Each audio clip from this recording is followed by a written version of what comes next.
Economy class isn't just uncomfortable. It is designed to break you. Dry air that cracks your skin, seats that crush your knees, and yeah, the psychological torture of 300 people sharing 4 bathrooms. But here is the secret experienced travelers know. The misery isn't random. It is calculated. And if you know the system, you can hack the system. These are the 15 survival protocols smart travelers are using in 2026 to turn a 10-hour nightmare into a manageable flight. Never let the chaos swallow your gear. Wear a slim fanny pack or sling under your jacket. Phone, passport, earbuds, lip balm. If you have to stand up, unlock the overhead bin and dig through a backpack just to get your chapstick. You have already lost. For your personal item, forget maximum capacity. Think maximum squish. Rigid bags fail the under-seat test. Soft backpacks survive it. Flight attendants don't check dimensions. They check struggles. If it slides in easily, nobody says a word. If you have a carry-on, boarding last is a rookie mistake. Overhead space is real estate. And in 2026, the market is competitive. Board early. Claim your territory. On flight day, your diet is your defense. Salt is the enemy. Grease is the enemy. At 35,000 feet, gas in your gut expands by 30%. That burger you ate at the terminal? It's a time bomb. Hydrate with water and lemon. Skip the pre-flight beer. Alcohol is a diuretic. It dehydrates your brain and forces you to use the lavatory when the seatbelt sign is on. That's not a vacation. That's self-sabotage. A plane seat is a shared surface. Hundreds of people have touched that tray table, and they haven't all washed their hands. Pack a small pack of antibacterial wipes. Before you sit, wipe the high-touch zones, the tray table latch, the armrests, the seatbelt buckle, the touchscreen. This isn't paranoia, it's biology. You are trapping yourself in a metal tube for 10 hours. Don't start the trip by absorbing the last passenger's flu. Water isn't enough. You need chemistry. Pack electrolytes. The cabin air is drier than the Sahara Desert. 1 stick of electrolytes is worth like 3 bottles of plain water. And pack magnesium glycinate. Take it with your meal. It relaxes your muscles. It calms your nervous system. It helps you sleep without the grogginess of sleeping pills. Biohack your body to handle the stress. Human behavior is predictable.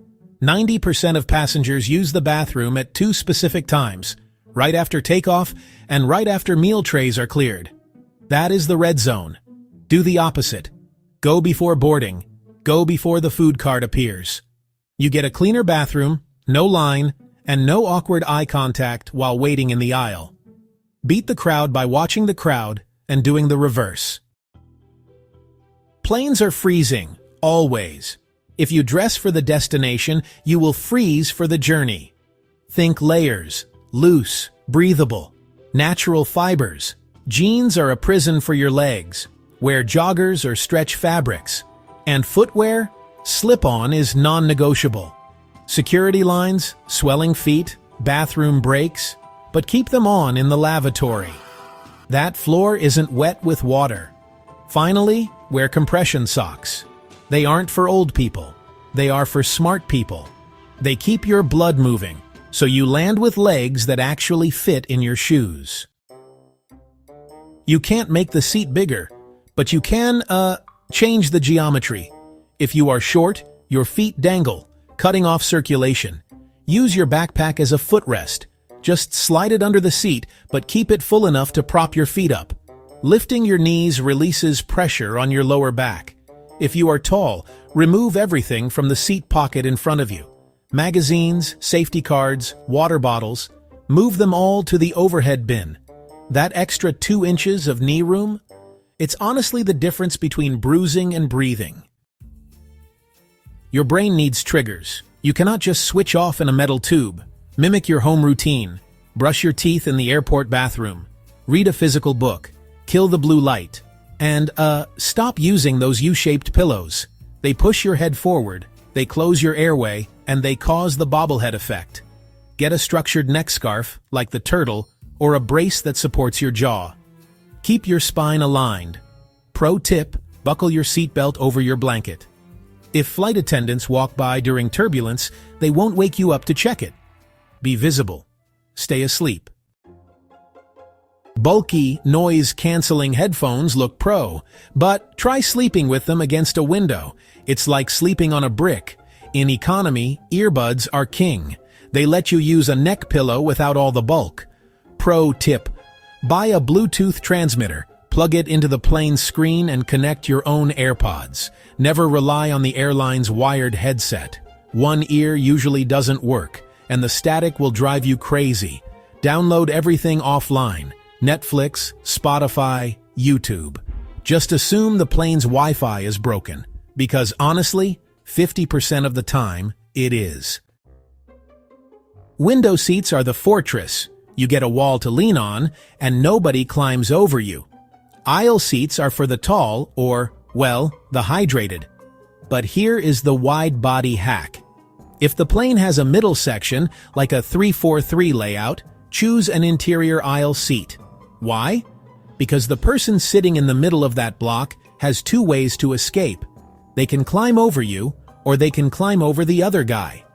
You, mathematically cut your disturbances in half. And always scan for empty rows during boarding. Once the doors close, those seats are free real estate. Move fast. Ask later. Do not stare at the flight map. Watching a plane crawl across an ocean makes 1 hour feel like 10. Break the flight into chapters. The meal chapter, the movie chapter, the sleep chapter. Focus only on the current block. If you treat it like a 10-hour endurance run, you will burn out by hour 3. Trick your brain. Shrink the timeline. Jet lag is biological confusion. Start the shift 48 hours early. Move your bedtime by 1 hour. On the plane, change your watch immediately. If it is nighttime in London, it is nighttime in your seat. Put on the eye mask. Block out the cabin lights. Your body runs on light cues. Deny the light, and you deny the lag. Pack the reset kit. Toothbrush, face wipes, deodorant. Using this mid-flight tricks your brain into feeling clean. And always pack one change of clothes in your carry-on. If you spill coffee, or if the airline loses your bag, that fresh shirt isn't just fabric, it's dignity. Economy class is tough, but you are tougher. Stop flying blind. Start flying strategic. Travel smarter, not harder. Long-haul flights look harmless on the booking page, but once you're actually strapped into economy for 14 hours, it can feel like punishment. Tight seats, dry air, neck pain. People climbing over you every 20 minutes. And don't even get me started on the food cart blocking the aisle. But here's the good news. There is a system that makes long flights not just bearable, but shockingly comfortable. And yes, the middle seat is secretly the best seat on the plane. Let's start with the power hacks that make your entire flight easier before you even sit down. Airline meals are served in order, and special meals always go first. Vegetarian, kosher, gluten-free, Asian vegetarian. Choose one in the airline app 24 hours before the flight. You eat earlier, you finish earlier, you sleep earlier. While everyone else is still watching the cart roll toward them row by row. This one hack alone can shift your entire long-haul experience. Liquids over 100 milliliters aren't allowed at TSA, but solids are, and ice is technically a solid. Freeze a full water bottle before you leave home. Walk straight through security. As it melts, congratulations, you have a full bottle of clean drinking water, instead of paying $8 for airport water that somehow tastes like airport. Most travelers rush to board early. Don't. Boarding early means sitting longer in a cramped tube, people smacking you with backpacks, nowhere to stretch, extra fatigue before takeoff. Stay in the terminal, walk around, charge your phone, use real air, board last, and start your flight fresh, not drained. So, the middle seat looks like the worst seat on the plane, until you understand the unwritten rule every experienced traveler knows. Middle seat gets both armrests. Window gets the wall. Aisle gets the legroom. Middle gets the armrests. Both of them. Why does this matter? Those armrests actually create a frame for your torso. You're not squeezed in. Your shoulders don't collapse inward. Your spine stays aligned. And suddenly, the middle seat becomes shockingly stable and, honestly, pretty easy to sleep in. Claim your armrests early, politely, and confidently. You'll be amazed how much more comfortable the next 10 hours feel. Under the aisle armrest, near the hinge, there's a small hidden latch. Press it. The entire armrest lifts up. This lets you slide out of your seat without climbing over people, stretch into the aisle when crew aren't passing, and increase your personal bubble by a few crucial inches. Most passengers never notice this button. Use it, and your aisle seat becomes, well, twice as flexible. Never put your backpack under the seat. Put it against the seat in front instead. Now it becomes a footrest. Raising your feet even 6 inches improves circulation, reduces swelling, and lowers DVT risk. It also tricks your body into a more natural reclining position, even in economy. No gadgets, no gear, just physics. So, most people wear their U-shaped pillow backward, and honestly, that just pushes your head forward. Which, wakes you up over and over. Instead, just flip it. Put the gap in the back and let the thicker part support your chin. Suddenly, no more head bob. No more snapping awake. Just, stable, supported sleep. Alright, here's a cool one. Remove your phone case. Lay the top of the paper sick bag inside it, and then snap the case back on. Now, just hook the bag into the tray table latch. Boom! Instant hands-free screen at eye level. No neck strain. No need to hold your phone for hours.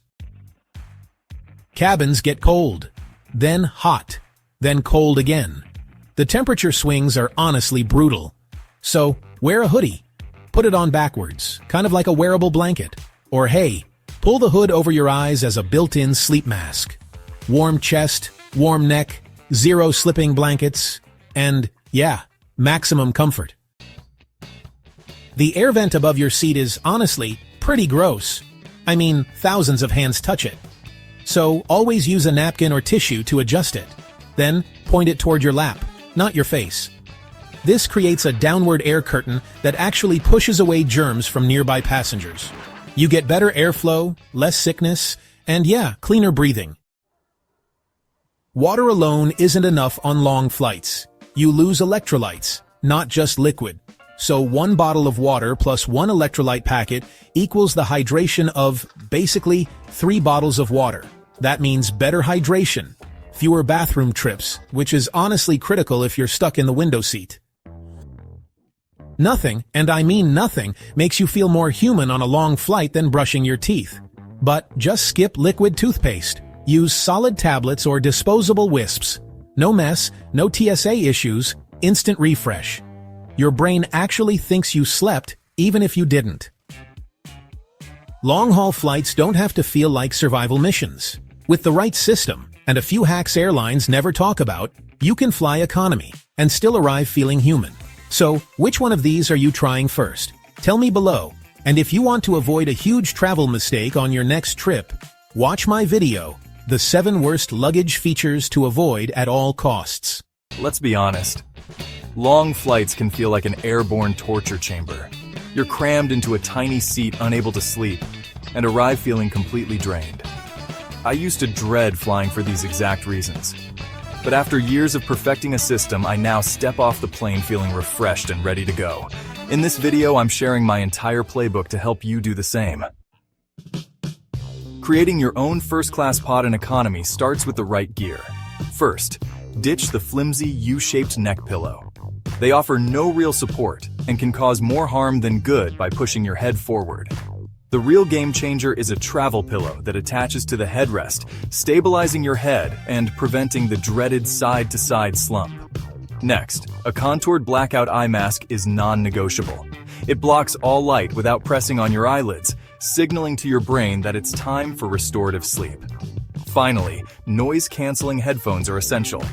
Cutting out the constant engine drone and cabin chatter creates a serene bubble, helping you relax on a deeper level.